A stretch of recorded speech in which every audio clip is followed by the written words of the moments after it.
स्वागत करते हैं आपका एक बार फिर से हमारे चैनल एग्ज़ाम सभा में।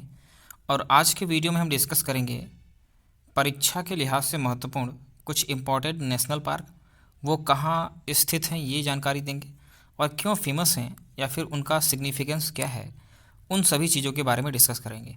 ठीक है, तो नेशनल पार्क, सेंचुरी हो गई, तो वाइल्ड लाइफ हो गया, तो ये सारी चीज़ों के बारे में डिस्कस करेंगे। बायोस्फीयर रिजर्व हो गया। तो शुरुआत करेंगे मुकुर्ती नेशनल पार्क से। तो मुकुर्ती या मुकुर्थी कुछ भी बोल सकते हैं, ये तमिलनाडु के अंतर्गत पाया जाता है। और इस नेशनल पार्क, ये जो आपका मुकुर्ती नेशनल पार्क है, वो नीलगिरी बायोस्फीयर रिजर्व जो है उसी का एक पार्ट है। और इसकी खासियत क्या है कि नीलगिरी तार इज़ अ की स्टोन स्पीसीज ऑफ पार्ट। तो नीलगिरी तार जो हैं वो आपका अगर बात किया जाए तो मुख्य जो स्पीसीज़ हैं इस पार्क के अंतर्गत पाए जाते हैं। और इसमें तमिलनाडु गवर्नमेंट के द्वारा फायर लाइन या फायर ब्रेक्स कंस्ट्रक्ट किया गया है summer and peak fire season में। ठीक है, अब दूसरा जो है नेशनल पार्क वो है माधव नेशनल पार्क। ये आपका मध्य प्रदेश में है। इसको आप ऐसे भी याद कर सकते हैं कि MM आ रहा है ना, मध्य प्रदेश और माधव। तो फिलहाल ये कोई ट्रिक नहीं है और इसी तरीके से आप याद कर सकते हैं। कई बार परीक्षाओं में आपसे पूछ लेता है, ठीक है, जैसे कि स्टेट PSC वगैरह में आपसे डायरेक्ट पूछ सकता है ये सब चीज़ें, या फिर अगर UPSC में पूछेगा तो आपसे पूछ सकता है कि इस नेशनल पार्क में कौन सी समस्या है, तो स्टेटमेंट वाइज पूछ सकता है। और इसकी खासियत क्या है, ये क्यों फेमस है?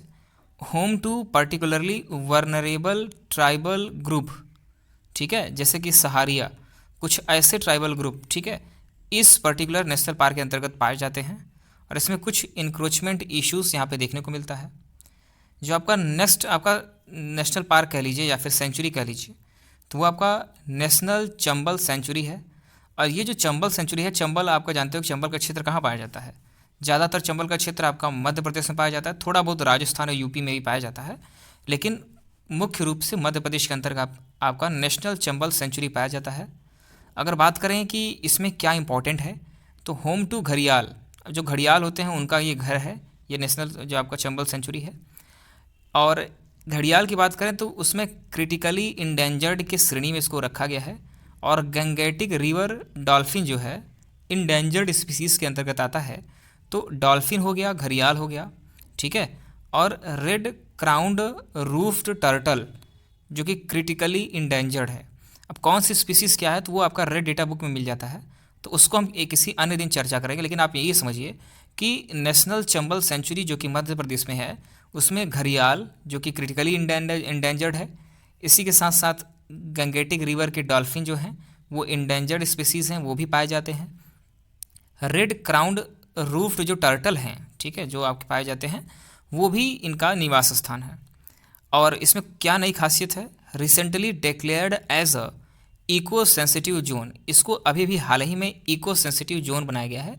इको सेंसिटिव जोन अगर किसी भी क्षेत्र को बनाया जाता है तो उसकी क्या खासियत होती है, उसमें कुछ मुख्य रूप से आप नाम से ही समझ में आ रहा होगा कि इको सेंसिटिव होने के बाद वहाँ पे इंडस्ट्रियल एक्टिविटीज़ नहीं हो सकती हैं, मतलब कि उद्योगों में काफ़ी हद तक पाबंदी हो जाती है, नई एक्टिविटीज़ शुरू करना मतलब कि बहुत रिस्ट्रिक्शंस हो जाते हैं। ये सारी चीज़ें यहाँ की खासियत हैं। अगला है कान्हा नेशनल पार्क, आपने ठीक ठाक नाम सुना होगा इसका, और यह भी आपका मध्य प्रदेश के अंतर्गत पाया जाता है। और कान्हा नेशनल पार्क के साथ साथ, मतलब नेशनल पार्क के साथ साथ, राष्ट्रीय उद्यान के साथ साथ यह टाइगर रिजर्व भी है।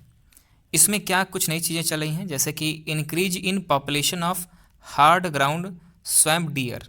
इसमें हार्ड ग्राउंड स्वैम्प डियर, जिसको बारहसिंघा के नाम से जानते हैं, उनकी पॉपुलेशन को कैसे बढ़ाया जाए उस पर आपका कान्हा नेशनल पार्क में काम चल रहा है। और ये एक टाइगर रिजर्व पहले से है, तो आपको ये दोनों बातें ध्यान में रखनी है। अगला जो कंडीशन है या फिर बात किया जाए नेक्स्ट पार्क की, तो मानस नेशनल पार्क, ये आपका असम के अंतर्गत पाया जाता है। और इसको यूनेस्को के द्वारा UNESCO natural world heritage site के अंतर्गत इसको रखा गया है। और project tiger reserve and biosphere reserve भी आपका मानस नेशनल पार्क में है, मतलब उसको दो अन्य चीज़ों की संज्ञा मिली है, जैसे कि यूनेस्को के द्वारा नेचुरल वर्ल्ड हेरिटेज साइट की संज्ञा मिली है, इसके साथ साथ प्रोजेक्ट टाइगर यहाँ पर टाइगर रिजर्व है, और उसके साथ साथ बायोस्फीयर रिजर्व भी है। अब बात करते हैं ये है कहाँ, इसकी क्या सिग्निफिकेंस है। तो India, Nepal, Bhutan drafted a memorandum of understanding, MOU sign किया है। इसके अंतर्गत to create a trans boundary wild life conservation peace park which will an extension of Manas national park. अब मानस नेशनल पार्क को जो है उसमें इंडिया, नेपाल, भूटान तीनों की सीमाएं जहाँ क्षेत्र में मिलती हैं, उस क्षेत्र में इनका कहना है कि हम तीनों लोग मिल करके, नेपाल, भारत और इंडिया तीनों लोग मिल करके एक आपका जोन बनाते हैं, एक क्षेत्र बनाते हैं जिसको पीस पार्क बोला जाएगा। इसको हम trans boundary wild life conservation की तरह रखेंगे और इसमें मानस नेशनल पार्क को भी इंक्लूड किया जाएगा। तो ये आपका यहाँ पे जो नई गतिविधि है वो देखने को मिल रही है। अगला जो है आपका बंदीपुर नेशनल पार्क, जो कि टाइगर रिजर्व भी है, वो आपका कर्नाटका के अंतर्गत पाया जाता है और ये आपका नीलगिरी बायोस्फीयर रिजर्व का ही एक पार्ट है। कौन सा? बांदीपुर नेशनल पार्क, जो कि टाइगर रिजर्व है, टाइगर रिजर्व भी है और ये नीलगिरी बायोस्फीयर रिजर्व का एक पार्ट है और ये कर्नाटका के अंतर्गत पाया जाता है। ठीक है, सारी बातें क्लियर रखिएगा। इसमें कुछ नई चीज़ें क्या हो रही हैं? Ban on vehicle movement on the forest stretch of national highway 766 और फॉरेस्ट फायर जो हुआ था 2019 में। अब यहाँ पे दो बातें समझने लायक हैं। बंदीपुर नेशनल पार्क के अंतर्गत ये टाइगर रिजर्व भी है, तो इसमें बैन कर दिया गया है। अगर व्हीकल मूवमेंट यहाँ पे आप करना चाहते हो तो नहीं कर सकते। ठीक है, मतलब गाड़ियों का आवागमन यहाँ पे बंद है। लोग पैदल आकर के घूम सकते हैं लेकिन गाड़ियाँ नहीं आ जा सकती हैं। और ये आपका नेशनल हाईवे 766 से जुड़ा हुआ है और ये आपका इसलिए जाना जाता है क्योंकि हाल ही में इसमें फॉरेस्ट फायर हुआ था इसके अंतर्गत, वो आपका बांदीपुर नेशनल पार्क के अंतर्गत ही हुआ था। ये कुछ प्रमुख बातें हो गई। अब दो अन्य के बारे में पढ़ते हैं, जैसे कि संजय गांधी नेशनल पार्क, जो कि महाराष्ट्र के अंतर्गत पाया जाता है और ये one of the major national parks existing within the metropolitan limit और death of last captive white tiger Bajirao. अब इसमें क्या है कि जो प्रमुख बातें हैं, संजय गांधी नेशनल पार्क जो कि महाराष्ट्र के अंतर्गत पाया जाता है, ये एक प्रमुख नेशनल पार्क है जिसमें कि आपका मेट्रोपॉलिटन को लिमिट किया गया है यहाँ पे, ताकि यहाँ भी एग्जिस्ट न करे बहुत ज़्यादा दूर तक। उसके साथ साथ इसमें आपका एक वाइट टाइगर जिसका नाम बाजीराव था, उसकी डेथ हुई थी। अब आपका एक थाने क्रीक फ्लेमिंगो सेंचुरी, ये आपका थाने मतलब कहाँ पे है? महाराष्ट्र में ही है, तो इसको याद करने के लिए आपको कठिनाई भी नहीं होगी। So supports a large congregation of flamingos, ठीक है, और concern over ambitious bullet train project between Ahmedabad Mumbai. अब इसमें जो मुख्य घटना है वो ये है कि अहमदाबाद से मुंबई के बीच में जो आपका जो हाईवे बननी है या फिर जो कह सकते हैं कि बुलेट ट्रेन का प्रोजेक्ट है, तो उससे ये कंसर्न है, ये चिंता का विषय है कि क्या ये नेशनल पार्क सुरक्षित रहेगा, क्या ये सेंचुरी सुरक्षित रहेगी। नेक्स्ट आपका है रणथंबोर नेशनल पार्क। रणथंबोर आपका राजस्थान में है, इसलिए उसका नेशनल पार्क भी राजस्थान में ही होगा। ये एक टाइगर रिजर्व भी है, ये बात भी आप जान लीजिए। इसके साथ साथ risk of transfer of canine distemper from the dogs to tiger and leopard. तो ये कुछ प्रमुख घटनाएं हैं जिसको यहाँ पे हमने डिस्कस किया, ज़्यादा इंपॉर्टेंट नहीं है, लेकिन किसी भी चीज़ को आपको छोड़ के नहीं जाएंगे। बेन्नेर घाट नेशनल पार्क अगला है, जो कि कर्नाटक के अंतर्गत पाया जाता है। तो बेन्नेर घाट नेशनल जो पार्क है वो part of national park was designed as Bannerghatta biological park, also has a butterfly park first in India. इसमें क्या कि मतलब कि कुछ इंपॉर्टेंट स्पीसीज़ हैं जैसे कि बटरफ्लाई है और इसीलिए इसको बायोलॉजिकल पार्क के नाम से भी जाना जाता है। तो ये आपका बटरफ्लाई पार्क की संज्ञा वाला पहला भारत में ऐसा है जिसको बटरफ्लाई पार्क का नाम दिया गया है, बेन्नेर घाट नेशनल पार्क को। ये कर्नाटक के अंतर्गत पाया जाता है और इसको area of eco sensitive zone curtail. अब आपको पहले भी मैंने बताया कि इको सेंसिटिव जोन क्या होता है, तो गतिविधियाँ ज़्यादा इंडस्ट्रियल गतिविधियाँ नहीं हो सकती हैं, विकास डेवलपमेंट के कार्य बहुत सीमित हो जाते हैं, तो इस तरीके का संज्ञा जो है बेन्नेर घाट को मिला हुआ है। अगला जो आपका नेशनल पार्क या फिर टाइगर रिजर्व कह लें तो वो आपका है राजा जी नेशनल पार्क या फिर टाइगर रिजर्व, मतलब दोनों की संज्ञा प्राप्त है इसको और दोनों तरह के आपके प्रोजेक्ट यहाँ पे दिखाई देते हैं। सो उत्तराखंड के अंतर्गत ये देखने को मिलता है, यूके के अंतर्गत। इसमें Ganga and song river flows through the park, ये मतलब पार्क के अंदर से ही कह लीजिए या फिर पार्क जो है इन्हीं के बीच में बसा हुआ है, ठीक है।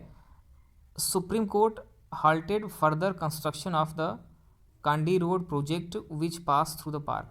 अब इस पार्क से होकर के एक आपका रोड प्रोजेक्ट था जिसका नाम था कांडी रोड प्रोजेक्ट, तो उसको कंस्ट्रक्ट करने के लिए सुप्रीम कोर्ट ने अभी हाल ही में इजाज़त दे दी है। तो ये कुछ नई गतिविधियाँ हैं जो कि इतना इंपॉर्टेंट भी नहीं है लेकिन हमको जानना सब है। अगला है आपका नेशनल पार्क की बात करें तो जिम कॉर्बेट नेशनल पार्क, काफ़ी इसका नाम सुना होगा आपने। तो ये आपका एक टाइगर रिजर्व के नाम से भी जाना जाता है। और 1936 में एज हैले नेशनल पार्क या the first national park in India के नाम से भी इसको जाना जाता है। जिम कॉर्बेट नेशनल पार्क जो है आज़ादी के पहले ही, इसको पहले हैले नेशनल पार्क के नाम से जाना जाता था 1936 के आसपास, लेकिन अगर बात करेंगे तो अब इसका नाम है जिम कॉर्बेट। और ये first national park in India के नाम से भी या फिर इसको संज्ञा दी जाती है। पहला नेशनल पार्क जो है भारत का वो जिम कॉर्बेट नेशनल पार्क ही है, और ये टाइगर रिजर्व भी साथ में है। First to be declared as tiger reserve in 1973, 1973 में इसको फर्स्ट टू बी डिक्लेयर्ड मतलब पहला ऐसा क्षेत्र था जिसको टाइगर रिजर्व भी घोषित किया गया था। अब इसमें काफ़ी नई नई चीज़ें आपको यहाँ पे देखने को मिलती हैं। उत्तराखंड के अंतर्गत ही पाया जाता है। अभी इसके पहले हमने जो पढ़ा था वो आपका राजा जी नेशनल पार्क था।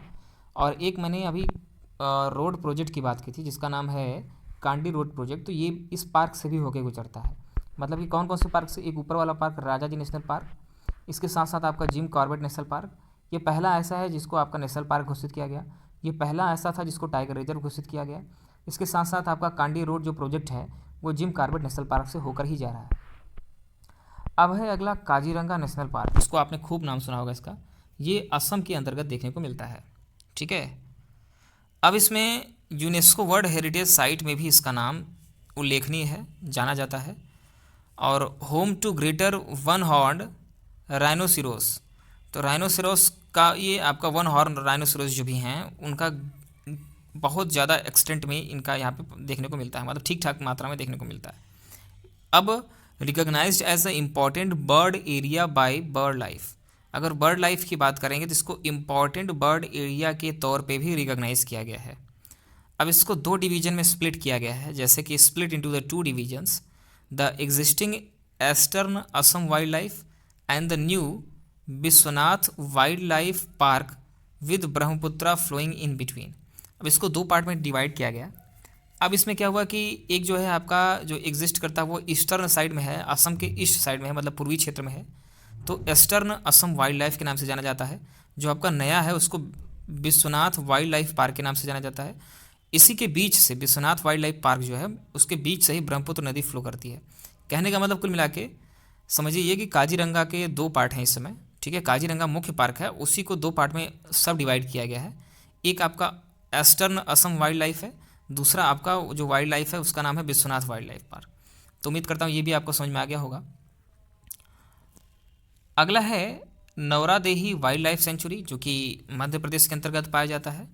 और the NTCA inform the supreme court that the cheetahs to be translocated in the India from Namibia will be kept at the sanctuary. अब नौरादेही जो वाइल्ड लाइफ सेंचुरी है जो कि मध्य प्रदेश में पाया जाता है, इसमें NTCA जो संस्था है वो उसने सुप्रीम कोर्ट को इन्फॉर्म किया कि जल्द ही नामीबिया जैसे क्षेत्रों से यहाँ पे कुछ पशु जो हैं वो आप ला करके यहाँ पे बसाए जाएंगे।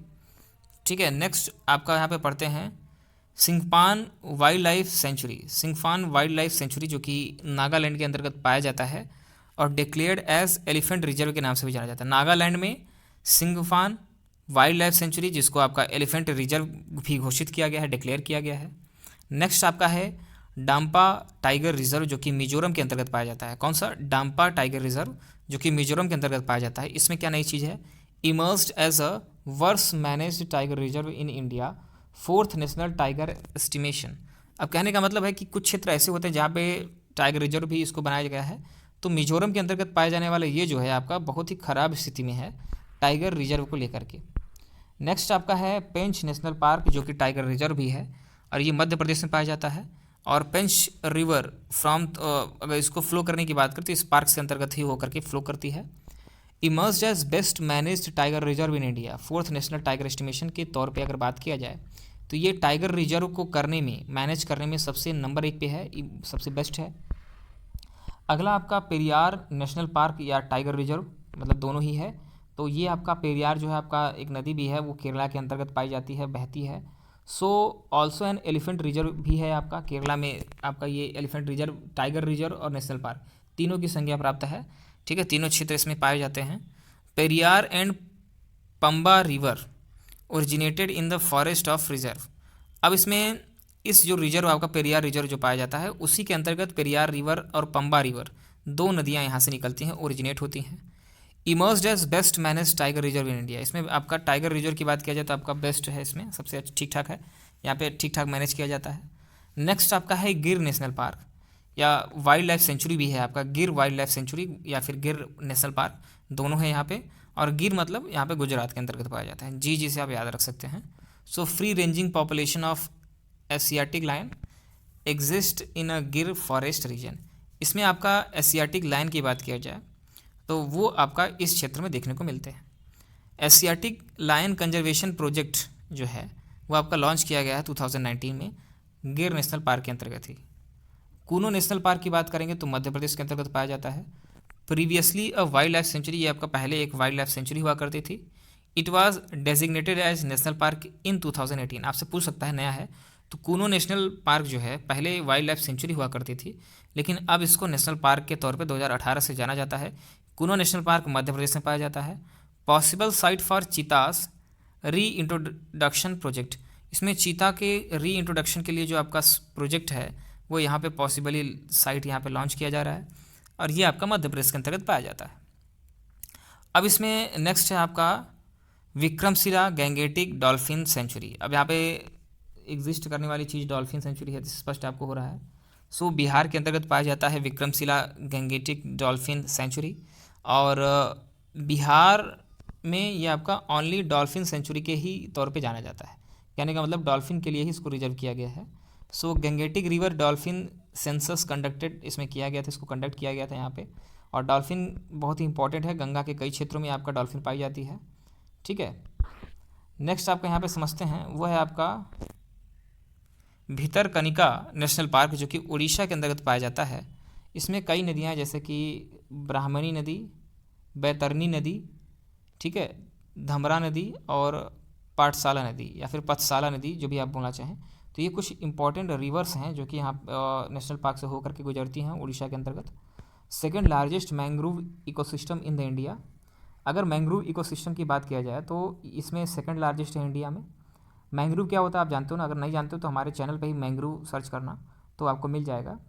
इंक्रीज साल्ट वाटर और एस्चुरियन क्रोकोडाइल्स पॉपुलेशन, इसमें आपका जो टारगेट है वो ये है कि जो एस्चुरियन क्रोकोडाइल पॉपुलेशन है उसको कैसे बढ़ाया जाए, वो आपका भितरकनिका नेशनल पार्क जो कि उड़ीसा में है उसके अंतर्गत देखने को मिलता है। इसके साथ साथ गहीरमाथा मरीन सेंचुरी, इसकी चर्चा करें तो ये आपका उड़ीसा के अंतर्गत पाया जाता है, और known as world largest olive ridley rookery, ठीक है, ये आपका उड़ीसा के अंतर्गत गहीरमाथा मरीन जो सेंचुरी है वो देखने को मिलता है। Orissa forest department put a ban on fishing in Gahirmatha marine sanctuary, इसमें आपका फिशिंग, आप मछलियाँ नहीं पकड़ सकते यहाँ पे, उसके लिए आपको यहाँ पे बैन किया गया है। अगला है डेजर्ट नेशनल पार्क, डेजर्ट नाम सुनते ही आपको राजस्थान याद आना चाहिए, तो ये राजस्थान के अंतर्गत ही पाया जाता है। Home to great Indian bustard, critically endangered जो है वो इन क्षेत्रों में मिलते हैं। NGT asked the centre to prepare a time bound action plan within 2 months for protection of great Indian bustard, great Indian bustard के प्रोटेक्शन के लिए एनजीटी ने पूछा है कि सेंट्रल गवर्नमेंट से कि कोई ऐसा प्लान बनाइए, एक्शन प्लान बनाइए जिससे कि उनका संरक्षण किया जा सके, और ये आपका राजस्थान के अंतर्गत देखने को मिलता है।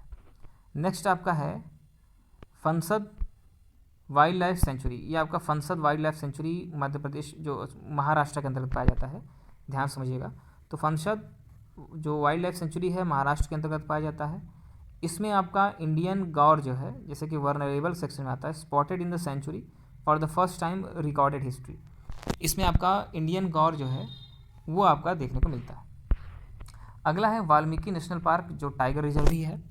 ये वाल्मीकि नेशनल पार्क बिहार के अंतर्गत देखने को मिलता है, और ये गंडक रिवर के किनारे पे पाया जाता है, ठीक है। बिहार में पाया जाने वाला एकमात्र नेशनल पार्क है, लेकिन आपकी जिम्मेदारी है कि आप धीरे धीरे करके अपनी जानकारी को बढ़ाते रहेंगे। अगर जैसे कि मैंने कहा कि एकमात्र बिहार में नेशनल पार्क, तो आप सर्च करके अगर कमेंट सेक्शन में बता सकें क्या और नेशनल पार्क हैं क्या जिनकी संभावना है कि हाँ ये बन सकते हैं, तो इस तरीके से आपका कम्प्रिहेंसिव वे में तैयारी हो सकती है। सो वाल्मीकि नेशनल पार्क आपका टाइगर रिजर्व जो है वो बिहार के अंतर्गत पाया जाता है। इसमें कैमरा से सर्विलांस करने की यहाँ पे तैयारी चल रही है। मलाई महादेश्वरा वाइल्ड लाइफ सेंचुरी, ये आपका कर्नाटका के अंतर्गत पाया जाता है। मलाई इसको के नाम से भी इसको बोल सकते हैं, Mahadeshwara. So part of a contiguous tiger habitat located very close to the tri junction of the state of Karnataka, Kerala and Tamil Nadu. Karnataka, Kerala, Tamil Nadu के एक ट्राई जंक्शन में बसा हुआ एक आपका टाइगर हैबिटेट है, टाइगर लोगों का घर है। तो उस लोकेशन के जस्ट नज़दीक में ही बसा हुआ है, कर्नाटक के अंतर्गत ही, मलाई महादेश्वरा वाइल्ड लाइफ सेंचुरी।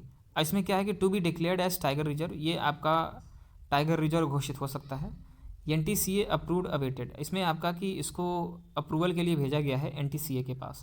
तो अगर अप्रूव हो जाता है तो ये एक टाइगर रिजर्व के नाम से भी जाना जाएगा। कौन सा? मलाई महादेश्वरा वाइल्ड लाइफ सेंचुरी, जो कि कर्नाटक के अंतर्गत पाया जाता है।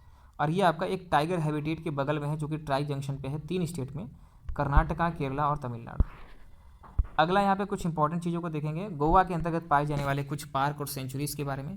तो जितने भी गोवा के अंतर्गत पाए जाते हैं इंपॉर्टेंट जो भी हैं उनको हम यहाँ पे देख लेते हैं। जैसे कि भगवान महावीर सेंचुरी, ठीक है, Mollem national park, Cotigao wildlife sanctuary, Netravali wildlife sanctuary, Mahadei wildlife sanctuary. So यहाँ पे 5 जो अलग अलग सेंचुरी या पार्क की यहाँ पे हमने चर्चा की है। तो गोवा के अंतर्गत पाए जाने वाले, एक बार मैं फिर से नाम दोहराऊंगा जिससे कि एकदम क्लियर हो जाए आपको। एक आपका भगवान महावीर सेंचुरी है, एक आपका मोलेन नेशनल पार्क है, ठीक है, और कोटिगांव वाइल्ड लाइफ सेंचुरी है, नेत्रावली वाइल्ड लाइफ सेंचुरी है, महादेवी वाइल्ड लाइफ सेंचुरी है। ये गोवा के अंतर्गत पाए जाते हैं। Goa is the only state in India which has protected the complete western Ghat section with in a state. अब इसमें आपका गोवा एक ऐसा स्टेट बन गया है भारत का जिसने कि वेस्टर्न घाट को जो भी प्रोटेक्टेड एरिया है उसको कम्प्लीटली आपका यहाँ पे फिट कर दिया है। Wild life activist have demanded that the certain areas in the wild life sanctuaries of the state be notified as tiger reserve. अब यहाँ पे जो वाइल्ड लाइफ एक्टिविस्ट हैं उनका मानना है कि यहाँ जो भी आपका वाइल्ड लाइफ सेंचुरी मतलब जो भी पाई जाती है स्टेट में उसको टाइगर रिजर्व भी बनाना चाहिए, मतलब इनका मानना है। तो ये भी हो सकता है टाइगर रिजर्व बनाएंगे उसमें टाइगर की एक जनसंख्या या फिर उनको बसाना पड़ेगा। अगला है पाके टाइगर रिजर्व, जो कि अरुणाचल प्रदेश के अंतर्गत देखने को मिलता है, और Kameng river in the western and north and by the Pakke river in the east. Pronunciation में आप एक बार इसको देख सकते हो। तो ये आपका लोकेशन है जहाँ पे कुछ रिवर्स पाई जाती हैं, जैसे कामेंग रिवर है वेस्ट में और नॉर्थ में, और ईस्ट की बात करें तो पाके रिवर है। So famous for hornbill nest adoption, ये आपका हॉर्नबिल नेस्ट एडॉप्शन के लिए आपका फेमस है, यहाँ पे देखने को मिल रहा है। और अरुणाचल प्रदेश के गवर्नमेंट की बात करें तो cleared 692.7 kilometre highway through the reserve by build east west industrial corridor. East west industrial corridor बनाने के लिए अरुणाचल प्रदेश की जो प्रदेश सरकार है उसने यहाँ पे 692 किलोमीटर का हाईवे बनाने की यहाँ पे घोषणा की है। अब लास्ट में आपका चलते चलते रातपानी सेंचुरी की बात करेंगे, जो कि मध्य प्रदेश में ही पाया जाता है, ठीक है। रातपानी मध्य प्रदेश में आपने काफ़ी देखा होगा, तो रातपानी सेंचुरी भी मध्य प्रदेश में है। और ये आपका भीमबेटका रॉक शेल्टर्स जो हैं यहाँ पे देखने को मिलते हैं, are the located within. अब इसमें आपने भीमबेटका का नाम सुना होगा, ये आपका इंडस वैली सिविलाइजेशन का अगर आपने वीडियो देखा हो हमारा तो उसमें भी हमने भीमबेटका का यहाँ पर डिस्कशन किया है। तो भीमबेटका के जो भी आपके रॉक शेल्टर्स हैं, मतलब कि अगर चट्टानों के या पत्थरों में बने हुए गुफा हैं या फिर कलाकृतियाँ हैं, वो आपका इन्हीं के अंतर्गत रातपानी सेंचुरी के अंतर्गत ही मध्य प्रदेश में देखने को मिलता है। इसमें क्या कुछ नया हुआ है उसको देखते हैं। So Madhya Pradesh government decided to declare the Ratapani wildlife sanctuary as a tiger reserve. Madhya Pradesh government इसको डिसाइड किया है कि रातपानी जो वाइल्ड लाइफ सेंचुरी है उसको टाइगर रिजर्व घोषित किया जाए। An approval for the same was received by the NTCA back in. अब यहाँ पे NTCA की अप्रूवल जो है उसको रिसीव करते ही आपका रातपानी सेंचुरी जो है वो टाइगर रिजर्व में परिवर्तित हो सकती है। इस तरीके से इंडिया में जितने भी इम्पॉर्टेंट हैं, चाहे वो नेशनल पार्क हो चाहे वो सेंचुरी हो, उसको हमने बताने की कोशिश की है। और इसी तरीके से कम्प्रिहेंसिव तैयारी करने के लिए हमारे चैनल को आप लगातार विजिट करते रहिए। अगर आपके कुछ सजेशंस हैं या फिर किसी टॉपिक पे आप वीडियो चाहते हैं तो आप कमेंट्स ज़रूर करिए। धन्यवाद।